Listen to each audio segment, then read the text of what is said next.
കേരളത്തിൽ ഇനി driving licence എടുക്കാൻ കുറച്ചുകൂടി കഷ്ടപ്പെടേണ്ടി വരും.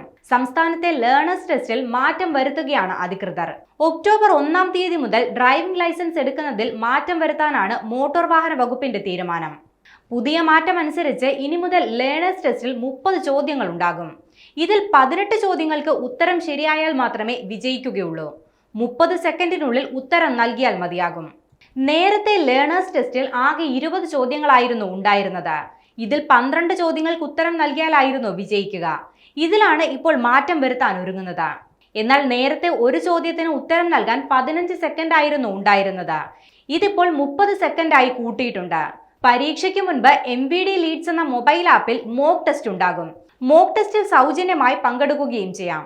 അതിൽ പാസ്സാകുന്ന ആളുകൾക്ക് റോഡ് സേഫ്റ്റി സർട്ടിഫിക്കറ്റ് നൽകും. ഇത് ലഭിക്കുന്നവർക്ക് നിർബന്ധിത പ്രീ ഡ്രൈവേഴ്സ് ക്ലാസ് ഒഴിവാക്കി.